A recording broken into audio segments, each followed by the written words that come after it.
Kingdom start. Thank you, and thanks to all. What a terrific morning of presentations. You know, I want to congratulate you not only on your sesquicentennial of your waterway, but also on exceeding the very high bar that we all set in our imagination outside the Netherlands for just how good the Netherlands are at water management, right?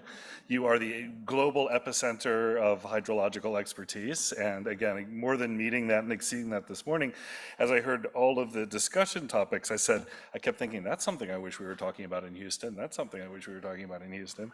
So I don't know, you know, Henk Ovink, who you probably know, shows up in Houston after every major disaster there, which is pretty frequently, and he'll give this very reasonable, you know, advice like, well, you know, have you thought about living with water? And then no, we prefer to pour concrete all over everything. That's always worked for us. Or you know, you're in a hurricane area. Have you thought about maybe putting up a storm surge barrier? And I know that sounds awfully expensive, and we don't like taxes. So I don't know what I can offer you here other than kind of a deep historical study of how Houston became what it is, plus a kind of a cautionary tale, perhaps. So. I feel often when I'm talking to people about Houston, if you feel at all ignorant about Houston, you can join the vast majority of Americans who also know absolutely nothing about Houston. For the fourth largest city in the country, it basically lives in the shadows, which I actually think is kind of something the petroleum industry does intentionally. But if you want to know what Houston is, it's this kind of obsessive, compulsive, urban sprawl, like exurban sprawl with no logic to it other than the opportunism of various real estate developers driving it. There's no zoning ordinances. Houston just goes on and on like this until it blends at some point into the prairie.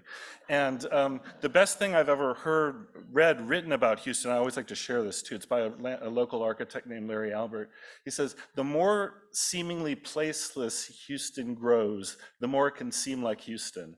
If the generic colonization of sprawling settlements with little regard for local conditions can be said to have a hometown, here it is. So that I'm going to come back to this again, this theme of the placelessness of Houston, even though we're going to be talking about a specific place, which is the Houston Ship Channel. Before there was a ship channel, there was obviously a landscape there, and that landscape was swamp, it was coastal prairie, it was pine woodlands. There are 20 different bayou systems, these slow-moving river systems that cross-cut what is now Houston. It wasn't empty territory, it was home to many indigenous peoples, not least the Karankawa, the Akokisa, for thousands of years before the Spanish and later the Anglo conquest. Perhaps true to this theme of real estate speculation, that was kind of how Houston was founded. In the 1830s, a lot of northeastern entrepreneurs and sort of opportunists were coming to the Texan frontier, trying to found cities, and the Allen brothers of New York State came and very shrewdly thought, well, we'll name our new city after the victorious general who had just beaten the Mexican army at the Battle of San Jacinto, and so we'll call it Houston after Sam Houston. And they were able to kind of convince Houston, probably out of pride or vanity, to base the Texan government there for 2 years until multiple floods, yellow fever epidemics, and so forth drove the Texan government west to Austin. But that wasn't the end of Houston's story, because there was something sort of unique regionally about its ability to have railroads and shipping. Buffalo Bayou, which was the major bayou of those 20, went deeper inland than any of the other river systems, so it offered the best steamboat access to the interior, where plantations were springing up. And so it was cotton, it was sugar, it was timber that first drove the impetus to build a deep water port in Houston. And this was quite early in the 19th century, actually. And then later oil, military manufacture, and petrochemical sort of sealed the deal, if you will, in the 20th. I love to share these early tales from travelers going to Houston for the first time. This is a German traveler who went on the very first steamboat that went up Buffalo Bayou. And I won't read it because it's a bit long, but just it has this sort of Joseph Conrad, Heart of Darkness-esque quality to it, where there's a wonder at the luxuriant vegetation, the 100-foot-tall magnolia trees on the one hand, but then always this feeling of dread that there's death and horror prevailing in this apparent paradise at the same time. And still somehow Houston can't shake that paradox. I think it persists to this day. And the Houston Ship Channel, as you find out more about it, is definitely something to dread. So what is Houston? Houston's a creation of settler liberalism. And what I mean by that is liberalism in the political philosophical tradition of John Locke, the idea that sort of the world is bundles of resources to be harvested and developed. And if people are not developing them, they're waste that can then be taken by other people, plundered and used to develop their own property rights. So in other words, if you play the game Minecraft, you more or less have the idea of what settler liberalism is all about. And in Houston's case, its bogginess, its swindles, its plagues, its constant flooding are always sort of papered over by this teleological narrative of a place of thriving property and prosperity through hard work and technological ingenuity. And that's still very much sort of the identity of the city today. Of course, many of those who actually built the city were neither credited nor granted property. In fact, they were seen to be property themselves, let alone offered prosperity. And I take this term, the plantationist scene, from Anna Singh and Donna Haraway, two scholars who have made the argument that really much of modernity deserves to be understood to have originated in the New World plantations. Sort of, if you read Sid Mintz's book, Sweetness and Power, it's a similar kind of argument there too. And indeed, sugar and cotton really drove the making of Houston in all sorts of ways. And it was rail infrastructure, which comes in the 1850s, that accelerates Houston's trajectory towards becoming what it was called at the end of the 19th century, the chief cotton concentration point in the world. You can see that in the 1850s, you have roughly a quadrupling of the number of cotton bales that pass through Houston. Then it's up into the millions by the end of the century.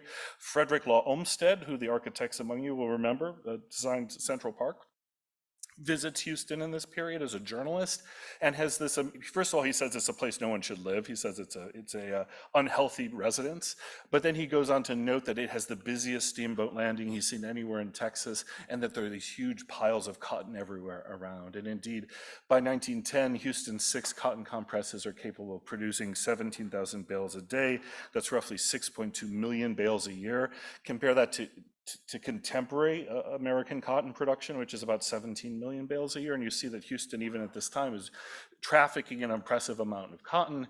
And along with that cotton, along with the lumber, with the sugar exports, other kinds of manufacturing and administrative labor are concentrated: cotton compresses, cotton oilseed mills, brass and iron foundries, railroad shops, so that Houston really becomes the industrial center of the Texan frontier, and Texas as a state by the end of the 19th century, the Magnolia City as it's known then. But there was this decisive inflection point in Houston's development in 1900, 1901. Two very notable things happened. The Great Storm of 1900 destroys Galveston, which is the other major port in southeastern Texas, leaving Houston by default the only deep water port, or only port with sort of deep water potential. And then you have the discovery of oil in Beaumont, Texas, and Houston becomes a point of evacuation. So actually the oil traverses infrastructures that have been laid for cotton, and especially for cotton oil, and there's a sort of building of the oil economy upon the cotton economy before it. The ship channel itself presents an opportunity, but also an obstacle to some extent, because it's not quite deep enough to do that. So the cotton elite of town begin to push for a deep water port as early as the 1870s. The first dredging is completed by 1882. It takes another, another 30 some years to get it to a true deep water port status in 1914. And cotton continues to supply the ship channel with much of its traffic well deep into the 20th century, until military manufacture, petroleum, petrochemicals begin to sort of become the ample flows in between the 1930s and the 1950s. Another key pivot point is in 1927, when the Texas legislature authorizes the Port of Houston Authority to act as an autonomous governmental entity. And this persists to this day, that there's really not much capacity for local government to regulate. They don't have much regulatory authority over what happens on the ship channel. And so that's led to all sorts of issues, ranging from things like the local fire departments and emergency services don't know exactly what's being stored in these containers, these petrochemical containers. So when fires break out, as they do, how to treat this becomes a point of very serious problems. Eventually, it gets to its current length and depth. by the 1960s, and as you can see from the postcards and so forth, becomes a sort of object of cultural fascination in Houston, a symbol of Houston's modernity in many ways, until it's overtaken to some extent by the Johnson Space Center and its promise to bring the virtues and practices of settler liberalism to the stars. But that didn't stop the ship channel itself from continuing on with its development, becoming certainly one of the largest in the United States, complex of petroleum refining and petrochemical manufacturing, one of the largest in the world.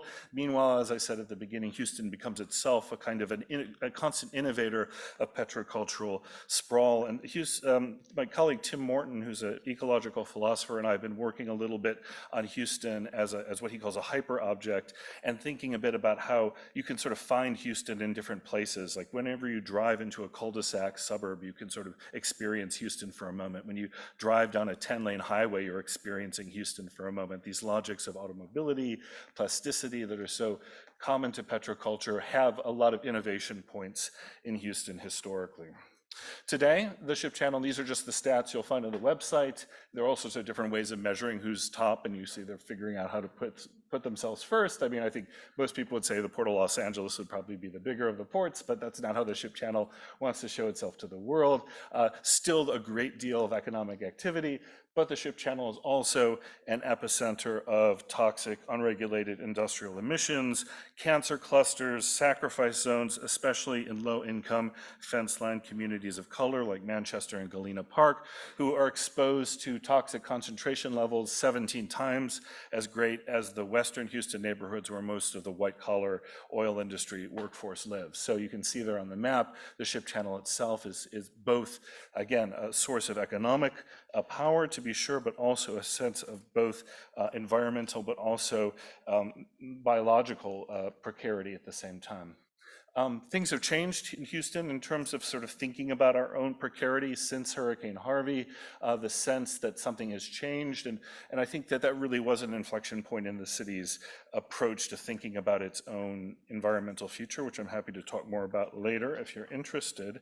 But I'll just leave you with what I think is, I hope, kind of one of the reasons I'm willing to burn the oil to come to places very far away, like Rotterdam, is to tell people this part of the story, which is to what extent the ship channel is a time bomb. These are maps that we've done at Rice that show what a major storm surge would look like, pushed by a cyclone event, a tropical storm, or a hurricane, especially a Category 4, Category 5. And what you need to know is that there are several thousand unsecured, unregulated petrochemical storage containers. Most of them are just above sea level, maybe a meter above sea level. So you're looking at potentially a storm surge as high as 6 or 7. Again, no storm surge barrier whatsoever, pushing its way from the Gulf of Mexico across Galveston Bay, right up the ship channel. And my colleagues at the Speed Center at Rice, who do disaster analysis and prevention work, they've calculated that if only 10% of those containers were to fail, it would be equivalent to the Exxon Valdez spill taking place in the 4th largest city in the United States. You begin to see to what extent there's a lot to, you're probably happy now you don't live near the Houston ship channel. Again, a source of dread for those of us who do. But this is also a sense of the stakes of this, the human stakes, the economic stakes, the environmental stakes are massive. And this is, I'm a part-time artist these days too. And so I would say if I were going to make like a postcard campaign for the ship channel, this is what I would put. I would put its frequent petrochemical fires on there as a way of sort of inviting people to talk again about what kind of a space this is. I'm very curious to know whether you have this many fires in Rotterdam too. I don't think you do. So maybe we could talk about that later also. Thank you. Thank you very much, Dominic.